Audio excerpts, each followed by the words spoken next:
প্রয়োজনীয় সংস্কার ছাড়া এই বাংলাদেশের ভিতরে নির্বাচন হতে দেওয়া যায় না, হতে পারে না। যারা কি নির্বাচনের জন্য কথা বলছেন, আমি তাদেরকে প্রশ্ন করেছিলাম যে আপনারা নির্বাচনের ক্ষমতায় যে কি করবেন? স্থানীয় নির্বাচন হবে আগে, জাতীয় নির্বাচন হবে পরে। এই হিসেবে আমার ভাইদেরকে বলবো, মাঠ কিন্তু উর্বর। এই উর্বর জমিন যদি ফসল ফলাতে না পারেন, এটা আমার জন্য, আপনাদের সকলের জন্য। এখানে কিন্তু মাঠ কখনই খালি থাকে না, মাঠ কিন্তু আকাশে জন্মাবে। বিভিন্ন ধরনের আশ্বাস দিয়েছেন,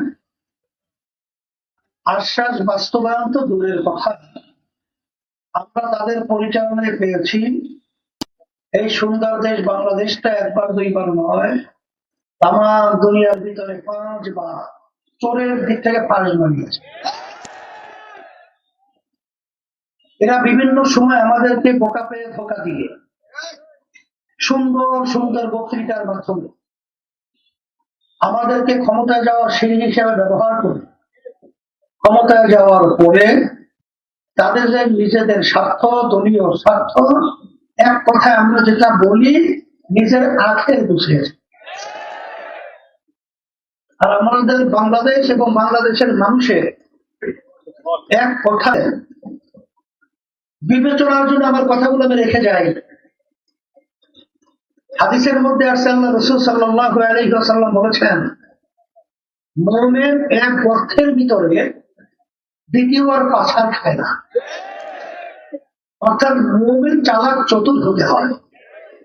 আজকে বাংলাদেশের ভিতরে স্বাধীনতার পরে 53 বছরে যাদের মাধ্যমে দেশ পরিচালিত হয়েছিল, এরা শ্রমিকদের ব্যাপারে যে সুন্দর সুন্দর আশ্বাস এবং তাদের ব্যাপারে যে ওয়াদা করেছিল, আসলে বাস্তবে যখন আমরা পর্যালোচনা করব, আসলে একটাও বাস্তবায়ন সুন্দরভাবে তারা করতে পারে নাই, করে।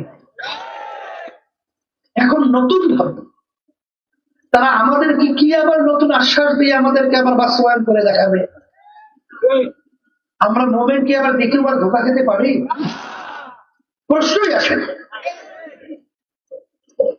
আমরা প্রেসিডেন্ট আব্দুল হামিদ সাহেব যখন দায়িত্বে ছিল, আমাদেরকে আহ্বান করেছিল, তখন তিনি বলতেছিলেন যে আমি একটা বলি না, আমি 2টা বলছি, যে 2টা পদ্মা সেতু নির্মাণ করা যাবে।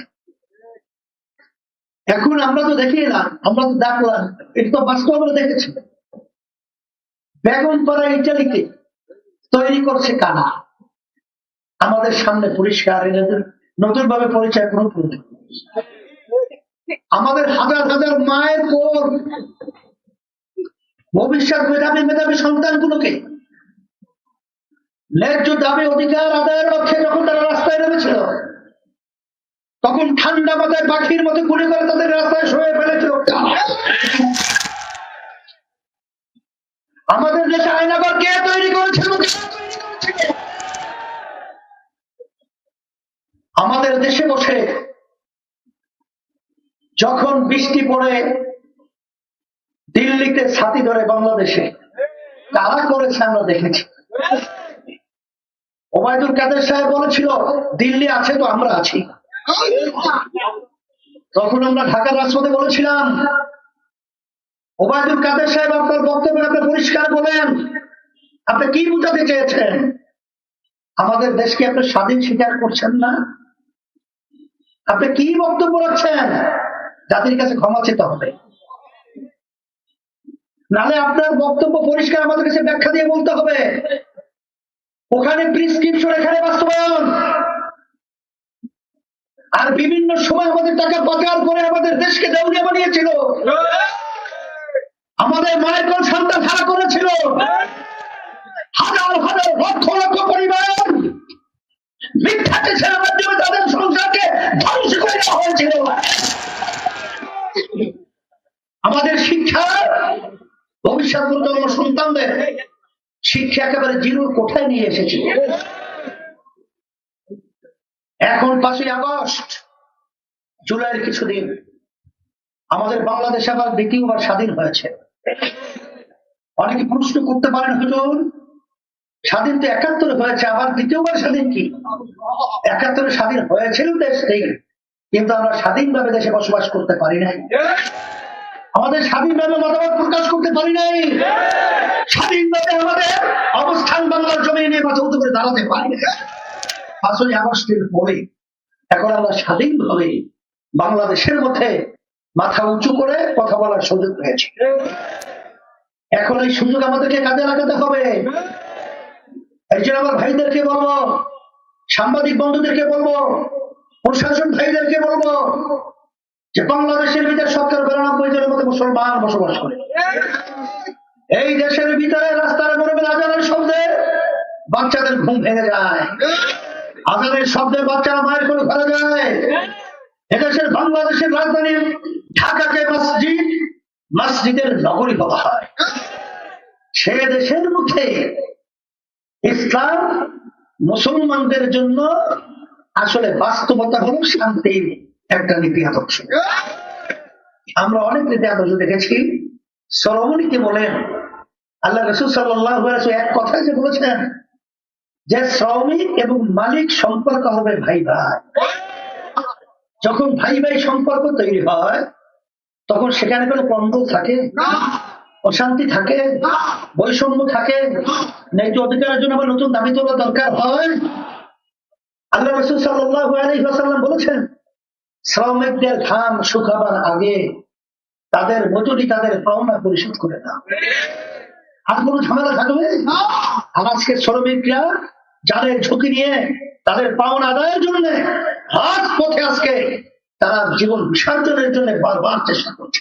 কখনোই হবে না, কারণ এরা শুধু আমাদেরকে ব্যবহার করেছে মুখ রোচক স্লোগান এবং বক্তব্যের মাধ্যমে আমাদেরকে বারবার বোকা পেয়ে ধোঁকা দিয়ে ওরা ক্ষমতা থেকে বাংলাদেশকে লুটে করে খেয়েছে।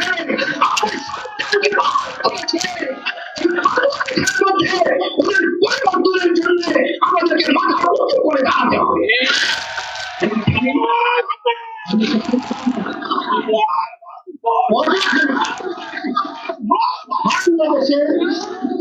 পটুয়াখালী জেলাটা ইসলামের জন্য উল্লেখযোগ্য। ইসলামের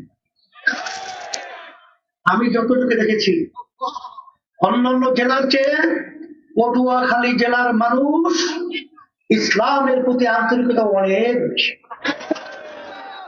এই জন্য অনেক সময় বলে থাকি যে ইসলামের যদি আওয়াজ এবং ইসলামের যদি একটা পতাকা উদ্দিন হয় এই বঙ্গোপসাগরের পাশ থেকে দক্ষিণ অঞ্চল পটুয়াখালী জেলা থেকেই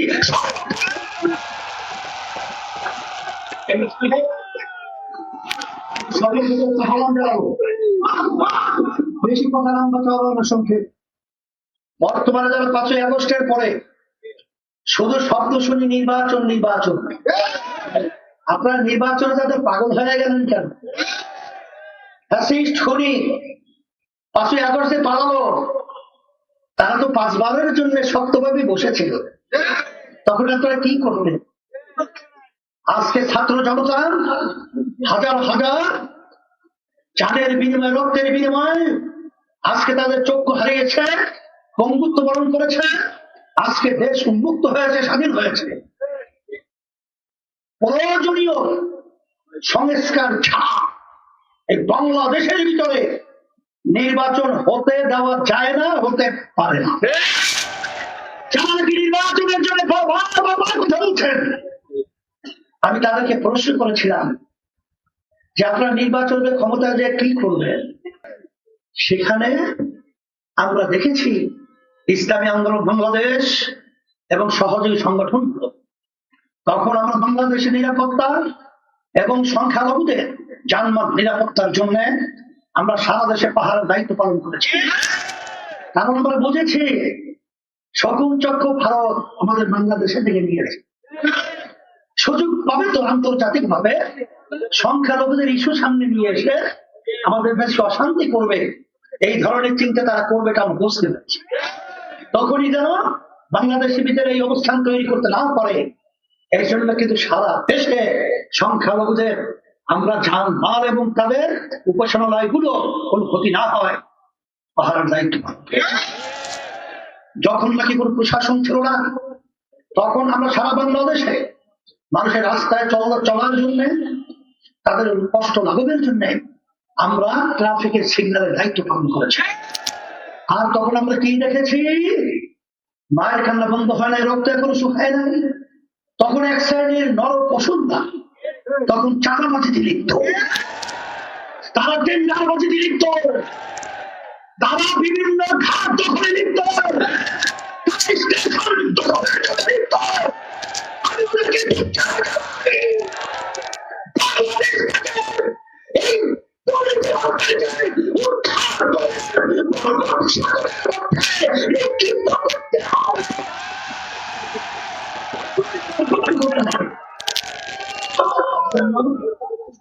আমি বলেছিলাম যে আপনারা যে নির্বাচনের জন্য পাগল হয়েছেন, আগে আপনারা আমাদেরকে দেখান যে আপনারা নিয়ন্ত্রণ করতে পেরেছেন।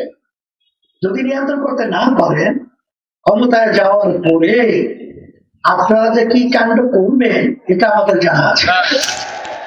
এই জন্য সংস্কার প্রয়োজনীয় আগে, আর যৌক্তিক সময় নির্বাচন করি, আর সাথে সাথে স্থানীয় নির্বাচন হবে আগে, জাতীয় নির্বাচন হবে পরে। এই হিসেবে আমার ভাইদেরকে বলবো, মাঠ কিন্তু উর্বর। এই উর্বর জমি যদি ফসল ফলাতে নাও পারেন, এটা আমার জন্য, আপনাদের সকলের জন্য। এখানে কিন্তু মাঠ কখনই খালি থাকে না, মাঠ কিন্তু আকাশে জন্মাবে। ওদের সঙ্গে ওদের নীতি আদর্শ, দুর্নীতিবাজদের নীতি আদর্শ এবং মানব রচিত কুকুর নীতি আদর্শ আমরা নিজে রেখে ইসলাম নীতি আদর্শকে আমরা মসনদে বাংলার জমির মধ্যে পৌঁছাবার জন্য আমাদের সাধ্য শক্তি অনুযায়ী আমরা সকলে চেষ্টা করি। আল্লাহ ফজল করবে, আশা করছি আল্লাহ রহমতের উপর আল্লাহ রহমতে আমাদের সামনে টিকতে পারবে না। আপনার আজকে শ্রমিক সমাবেশ সুন্দর করে আপনাদের সকলকে ধন্যবাদ জানাই এবং আমি দোয়া চাই, আমি দোয়া করি আল্লাহ যেন আমাদেরকে